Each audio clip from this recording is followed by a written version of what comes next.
Вітання усім! Що ж, нарешті цей момент настав, і мене зараховано до кількамільйонної спільноти флоридських водіїв. Я тепер з водійським посвідченням, і в цьому відео хочу з вами поділитися інформацією про те, як складається іспит, про сам процес, про підготовку і тому подібне. Я Катя, ви на каналі Будні за кордоном. Якщо ви дивитеся мене зі Сполучених Штатів, думаю, вам ця інформація знадобиться, якщо ви плануєте отримувати водійське посвідчення. Якщо ви дивитеся мене поза межами Америки, то просто дізнаєтеся ще одну цікаву для себе інформацію. Тому чай, смаколики і поїхали дізнаватися цікаво та корисно. Отже, які кроки потрібно зробити для отримання водійського посвідчення у штаті Флорида? Перше, якщо ви в Україні або в іншій країні, звідки ви приїхали до Америки, не мали водійського посвідчення, вам необхідно пройти певний теоретичний курс перед тим, як складати іспит з теорії правил дорожнього руху. Отже, де шукати ці курси? Заходимо на сайт Флоридського DMV. Це, так би мовити, місцевий американський МРЕО чи територіальний сервісний центр, як у нас в Україні. Обираємо ось цю вкладку Driver License and ID Cards, потім Education Courses. Далі спускаємося вниз, шукаємо Driver Improvement Schools. І ось тут вже третім пунктом буде цей курс Traffic Law and Substance Abuse Education. Клацаємо сюди. І ось тут нижче нам пропонують різні курси. Тут їх достатньо багато, можете вибрати по ціні, який вам буде актуальний і доступний. Бачите, тут є лише онлайн-навчання, а є навчання в школі якісь наживо. Обирайте, що вам буде зручніше, і курс проходить 4 години. Там є певні вимоги до його складання. Проклацати так просто не вийде. То треба вчитуватися і тоді вже давати відповіді на запитання. Після завершення цього курсу на електронну пошту вам прийде сертифікат. Можна його про всяк випадок роздрукувати, щоб мати у друкованому вигляді, коли будете подавати документи на наступні іспити. Другий крок. Потрібно скласти теоретичний іспит. Для того, щоб на нього прийти, потрібно спершу записатися, тобто make an appointment, як тут кажуть. Як це зробити? Заходимо на той самий сайт DMV у Флориді, вибираємо знову ж таки Driver License and ID Card, make an appointment далі. Ось, і тут вам потрібно вибрати county, тобто це округ, до якого належить населений пункт, в якому ви проживаєте. Якщо ви не знаєте county, просто у Гуглі вводите назву, наприклад, Орландо і county, так? І ось воно мені показує, який це округ. Так, з округом розібралися, вибрали на сайті те, що нам потрібно. І ось тут нам видає інформацію щодо сервісних центрів, де здавати ці іспити. Але саме на цьому сайті тут не вдасться зареєструватися, вам потрібно класнути на кнопку Appointments, і тоді вас перенесе на сайт сервісного центру місцевого, Tax Collector називається тут. І вже ось тут ви вибираєте Make an Appointment, потім знову ось клацаєте цю кнопочку, і ось тут вже вас переводить конкретно на сторінку послуг, ви вибираєте Written Test, далі обираєте локацію, де ви будете складати ці тести. Ось є кілька варіантів сервісних центрів, обираєте, який вам зручніший. Можете почитати відгуки про них в Google картах. Далі пропонує вам дату. Обрали дату, час, заповнюєте ваші дані, ім'я, прізвище, мобільний номер і електронну пошту.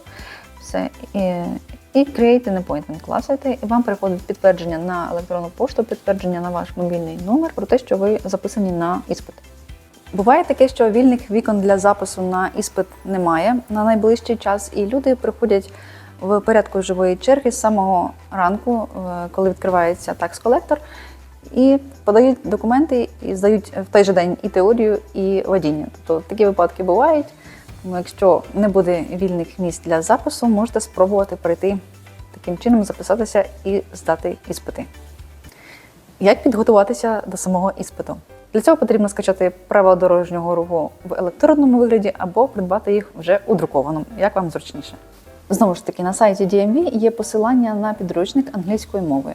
На інших ресурсах є російськомовні PDF. Всі посилання я залишу в описі під відео. Правила дорожнього руху в Сполучених Штатах дуже схожі на наші українські. Тому вчитуйтеся, засвоюйте інформацію неспішно, звертайте увагу на знаки, на розмітку та певні правила, які стосуються цифр певних, так, обмежень. Тут ще є посилання на запитання, які можуть бути схожими на іспиті, я так розумію. Пригадую, щось дійсно траплялося схоже, як я дивлюся. Можна знайти відповіді на них у правилах, звернути увагу на найголовніші моменти. Ще на сайті є 20 запитань з іспиту. Можна теж потренуватися, і ось так вони виглядають.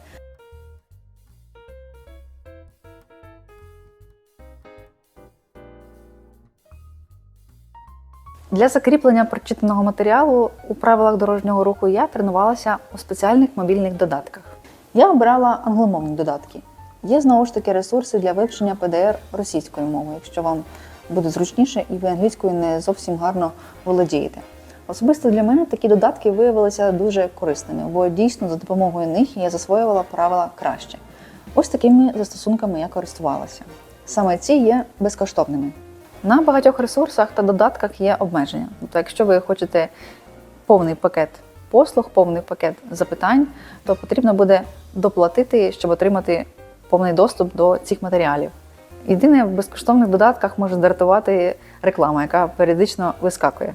Але ці тренажери знань мені дуже допомогли, стали в нагоді. Я дійсно за допомогою них багато чого запам'ятала, усвідомила і закріпила. Особисто я вчила ПДР англійською мовою і складала сам іспит також нею. На іспиті є опція складати російською мовою його. Вибирайте, як вам буде зручніше. Як проходить іспит з теорії? Після того, як ви зробили запис на сайті, вам приходить підтвердження на електронну пошту та на смс-кою на телефон про реєстрацію.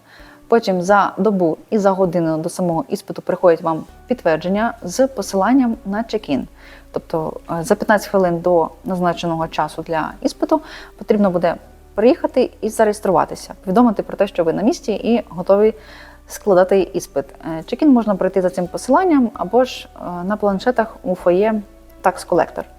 Ви пройшли чек-ін, все, вам прийшла смс з номером, за яким вас покличуть до віконця. В цілому така система схожа, як у нас, у державних сервісних центрах. Вас покликали, ви приходите до віконця, подаєте документи, які саме я розкажу трошки згодом. Вам перевіряють зір у спеціальному такому приборі, ви сплачуєте потім комісію за складання іспиту. Разом з навчальним посвідченням мені це коштувало $50. Актуальні ціни на момент перегляду цього відео можете подивитися на сайті DMV. Тепер про сам іспит з теорії. На іспиті буде 50 питань, на 40 з яких потрібно дати правильну відповідь. Як тільки ви даєте правильну відповідь на 40-ве питання, іспит завершується успішно. На іспиті дозволяється допустити 10 помилок. Ще такий цікавий момент, якщо вам якесь питання буде складним або незрозумілим, ви можете залишити його на кінець, і вже після того, як ви пройшли більшість питань, можете тоді розглядати інші. На все про все вам дається година часу. І ще додам, що ніякі гаджети не мають бути присутніми на самому іспиті, тому що може бути дискваліфікація. Просять одразу заховати телефони, годинники, будь-які гаджети, заховати подалі, щоб вони не були присутніми біля комп'ютера. Коли ви склали іспит, повертаєтеся назад до менеджера у віконці, повідомляєте, про це вас успішно і радісно вітають. І запитують, чи потрібно вам learner's license, тобто навчальне посвідчення. Якщо ви плануєте тренуватися, керувати авто, то вам воно потрібне для цієї задачі. Якщо вам потрібно, ви погоджуєтеся, і через кілька хвилин ви забираєте його у іншому віконці. В момент щодо цього посвідчення ви не маєте права самі їздити за кермом. Біля вас обов'язково має бути людина, яка має повноцінне посвідчення водія і має певний досвід керування авто. Це написано в правилах дорожнього руху, тому керувати авто ви маєте з кимось і в певних ще часових проміжках. Які документи потрібно подати перед іспитом? Перше – це SSN – Social Security Number. Друге – це паспорт або Work Permit, можете взяти про всяк випадок.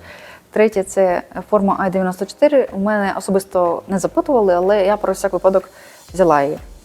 Далі це 2 підтвердження адреси. Тобто це може бути договір про оренду житла, може бути якісь будь-які листи на ваше ім'я з адресою, де ви проживаєте, utility bill, про комунальні послуги, якісь квитанції. Так? Ось щось із цього обираєте.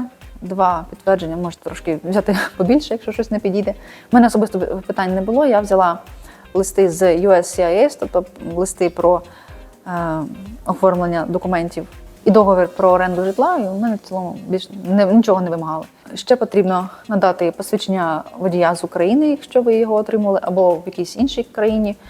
Якщо немає, то той сертифікат, про який ми з вами говорили на початку відео, в електронному вигляді або у друкованому.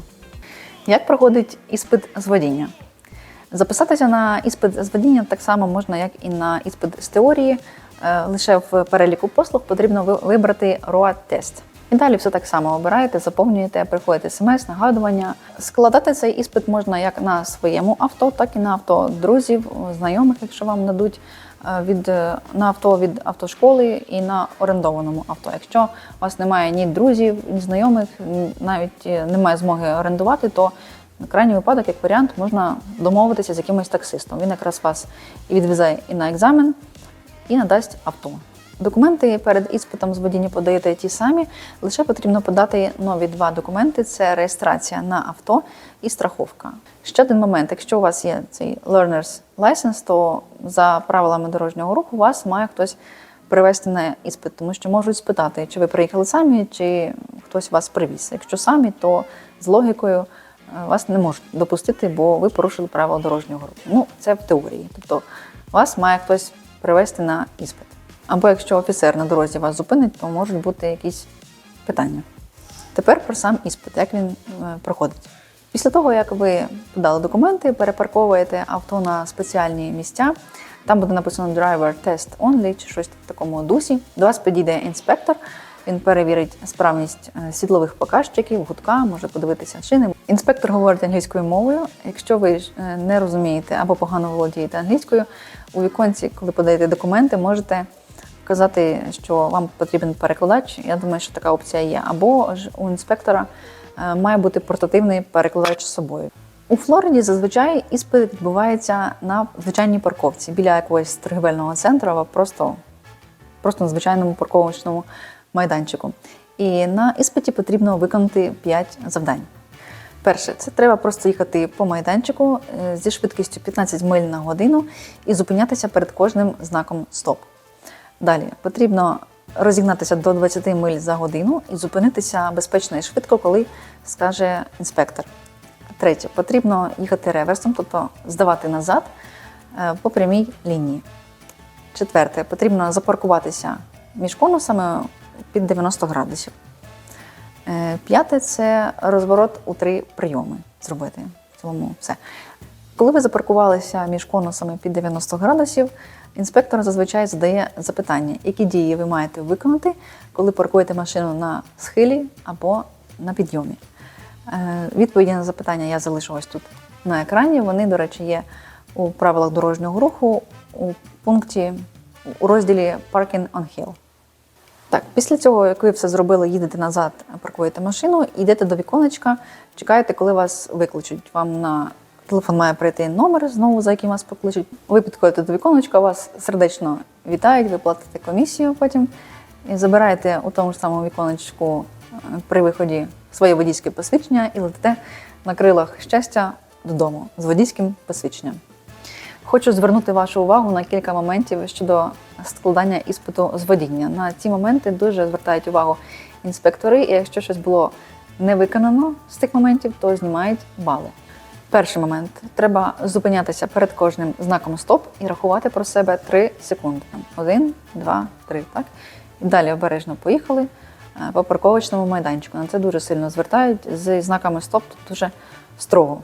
Коли ви їдете назад, чи то по прямій лінії, коли виконуєте цю вправу, коли скаже інспектор, або просто виїжджаєте з парковочного місця назад, потрібно орієнтуватися не на дзеркала, а дивитися у заднє скло, у скло заднього виду. Викладете руку на пасажирське місце, повертаєте голову і отак от весь час руху машини назад ви дивитеся у заднє скло. На це дуже сильно також звертають увагу. Якщо ви не дивитесь туди, то теж знімають бали. Наступний момент. Коли ви паркуєтеся між конусами або виконуєте розворот у 3 прийоми, важливо, щоб ви не зачепили машиною конуси і не вдарились об бордюр. Бо інакше це буде автоматично незадовільне складання екзамену. У мене був такий випадок. Я, коли робила розворот у 3 прийоми, за другим разом я недостатньо від'їхала назад, і потім, коли треба було виїжджати з майданчика, мені було також недостатньо місця для того, щоб виїхати.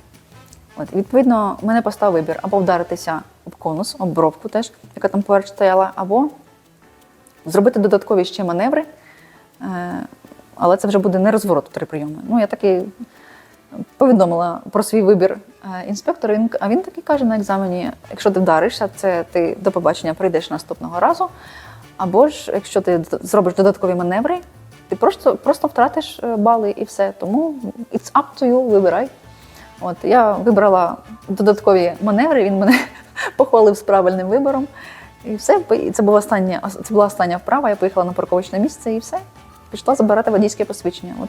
І це не одна я така з такими додатковими маневрами на екзамені. Є ще люди, які, наприклад, паркувалися під 90 градусів, їм не вистачало місця, вони здавали назад, і потім заїжджали в цей гаражик умовно. От. І просто знімали бали їм, а не на перездачу відправляли. Тому ось такий момент майте на увазі. В описі під відео я вам залишу всі матеріали, які мені стали у нагоді під час підготовки до іспиту. Користуйтеся. Якщо у вас залишились якісь додаткові запитання щодо іспиту з теорії або водіння, обов'язково залишайте в коментарях. Я з радістю вам відповім. Друзі, дякую, що додивилися це відео до кінця. Я сподіваюся, щось цікаве та корисне ви для себе взяли. Якщо так, то ставте лайк, обов'язково підписуйтеся. А я дякую вам за увагу і до зустрічі у наступному випуску.